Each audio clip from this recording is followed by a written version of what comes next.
ಬಟ್ಟೆ ತೊಳೆಯಲೆಂದು ಮಾಡಿದ ಕಟ್ಟಿ ಈಗ ಬಯಲು ಶೌಚಾಲಯದ ತಾಣವಾಗಿ ಬದಲಾಗಿದೆ. ರಬಕವಿಬನಹಟ್ಟಿ ಈಗಿನ ಸಮಯದಲ್ಲಿ ಚಿಟಿ ಮಳೆ ನಿರಂತರ ಸುರಿಯುತ್ತಿದ್ದು, ಇದರಿಂದ ಡೆಂಗ್ಯೂ ಮಲೇರಿಯಾ ಬಂದರೆ ಸಂಬಂಧಪಟ್ಟ ಅಧಿಕಾರಿಗಳೇ ಹೊಣೆ, ಕರವೇ ಗಜಸೇನೆ ಕಿಡಿ. ಬಾಗಲಕೋಟೆ ಜಿಲ್ಲೆಯ ರಬಕವಿಬನಹಟ್ಟಿ ತಾಲೂಕಿನ ರಬಕವಿಯ ಹಜಾರೆ ಟೆಕ್ಸ್ಟೈಲ್ ಹತ್ತಿರ ಇರುವ ಹಳ್ಳವನ್ನು ವರ್ಷಗಳೇ ಕಳೆದರೂ ಸ್ವಚ್ಛ ಮಾಡಿಸುವಲ್ಲಿ ಸಂಬಂಧಪಟ್ಟ ಅಧಿಕಾರಿಗಳು ವಿಫಲರಾಗಿದ್ದಾರೆ. ಯಾರಿಗೆಷ್ಟೇ ಹೇಳಿದರೂ ಸ್ವಚ್ಛ ಮಾಡ್ತೇವೆ ಎಂದು ಹೇಳಿ ಹೋಗಿಬಿಡ್ತಾರೆ. ಯಾರಿಗಾದರೂ ಡೆಂಗ್ಯೂ ಮಲೇರಿಯಾದಂಥ ರೋಗಗಳು ಬಂದರೆ ಯಾರು ಜವಾಬ್ದಾರರು? ಆದಷ್ಟು ಬೇಗನೆ ಈ ಹಳ್ಳವನ್ನು ಸಂಬಂಧಪಟ್ಟ ಅಧಿಕಾರಿಗಳು ಸ್ವಚ್ಛಗೊಳಿಸಬೇಕು. ಇಲ್ಲವಾದರೆ ಮುಂದೊಂದು ದಿನ ಕರ್ನಾಟಕ ರಕ್ಷಣಾ ವೇದಿಕೆ ಗಜಸೇನೆ ಸಂಘಟನೆಯ ವತಿಯಿಂದ ಸಂಬಂಧಪಟ್ಟ ಅಧಿಕಾರಿಗಳ ವಿರುದ್ಧ ಉಗ್ರ ಹೋರಾಟ ಮಾಡುವುದಾಗಿ ಕರ್ನಾಟಕ ರಕ್ಷಣಾ ವೇದಿಕೆ ಗಜಸೇನೆ ರಬಕವಿಬನಹಟ್ಟಿ ತಾಲೂಕು ಅಧ್ಯಕ್ಷರಾದ ಮೊಹಮ್ಮದ್ ಹುಸೇನ್ ಲೆಂಗ್ರೆ ಆಕ್ರೋಶ ಹೊರಹಾಕಿದರು. ವರದಿ ಮಾಳುದುರ್ಗನ್ನವರ.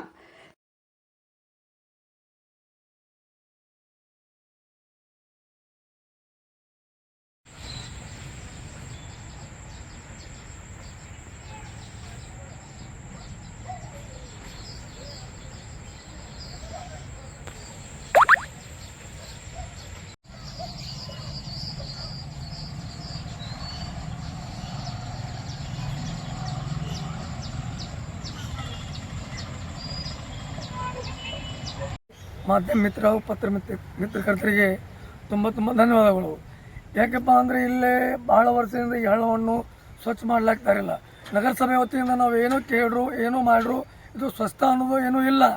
ಬರೀ ಖಾಲಿ ಏನು ಮಾಡ್ತೀವಿ, ಡೆಂಗಿ ಜ್ವರ ಬಂದರೆ ನಾವು ಈಗ ಸ್ವಚ್ಛ ಇಡಬೇಕ್ರಿ, ಅದನ್ನು ಮಾಡ್ಬೇಕ್ರಿ. ನಗರಸಭೆ ಸಿಬ್ಬಂದಿ ಅವರು ಬರೀ ಹೇಳ್ಕೊತ ತಿರುಗಾಡೋದಷ್ಟ ಆಯಿತು. ಇದು ಸ್ವಚ್ಛತಾನ ಏನೂ ಇಲ್ಲ. ಇದು ಬಯಲು ಸೇವೆ ಮಾಡ್ತಾರೋ, ಎಲ್ಲ ಥರ ಗಲೀಜು ಮಾಡ್ತಾರೋ, ಅದಕ್ಕೆ ಅವ್ರಿಗೆ ನಗರಸಭೆದವ್ರಿಗೆ ಕಂಡು ಬರೋಂಗಿಲ್ಲ. ಯಾಕಪ್ಪ ಅಂದರೆ ಇದು ನೋಡ್ರಿ ಎಷ್ಟು ಇದನ್ನ ಇರ್ತೈತಿ, ಎಷ್ಟು ಸಾರ್ವಜನಿಕರೇ ಬೇರೆ ಸೇವೆ ಮಾಡಿದ್ದಾರೆ. ಅದಕ್ಕೆ ಅವ್ರಿಗೆ ನಿರ್ಲಕ್ಷ್ಯರೇ ಇದು ತೊಳಿಲಕ್ಕೆ ಮಾಡಿರು, ಹೊಗೆನ ಒಗಿಲಕ್ಕೆ ಮಾಡಿರು. ಇದು ಸ್ವಚ್ಛ ಅನ್ನೋದೇನೂ ಇಲ್ಲ. ಇದರ ಬದಲಾಗಿ ನಗರಸಭೆ ಆಗಲಿ ಇಲ್ಲಿ ಹುಡುಗರಾಗಲಿ ಯಾರೂ ಇದಕ್ಕೆ ಕೇರ್ ಮಾಡುವಲ್ರು. ಯಾಕೆಂದರೆ ಇಲ್ಲಿ ಮನೆಗಳದಾವೆ, ಇಲ್ಲಿ ಡೆಂಗಿ ಜ್ವರ ಅನ್ನೋದು ಭಾಳ ಕೇಳಾಗತ್ತೀವಿ. ಇದರ ಬದಲಾಗಿ ಏನು ಹೇಳವಲ್ರು. ಯಾಕಪ್ಪ ಅಂದರೆ ಹೆಚ್ಚ ಕಡಿಮೆ ನಾಳೆ ಡೆಂಗಿ ಜ್ವರ ಬತ್ತು ಏನಾರು ಆಯ್ತು ಅಂದರೆ ಇದಕ್ಕೆ ನಗರಸಭೆ ಹಾಗೂ ಈ ಪುರಸಭೆದವ್ರು ಎಲ್ಲ ಇವರೇ ಹೊಣೆಗಾರ.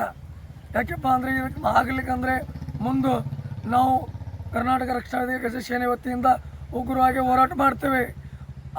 ಅದಕ್ಕೂ ಬಗಲಿಕ್ಕಂದರೆ ಉಗ್ರ ಹೋರಾಟ ಮಾಡಲಾರ್ದು ಬಿಡೋಂಗಿಲ್ಲ. ಜೈ ಹಿಂದ್, ಜೈ ಕರ್ನಾಟಕ, ಜೈ ಭೀಮ್.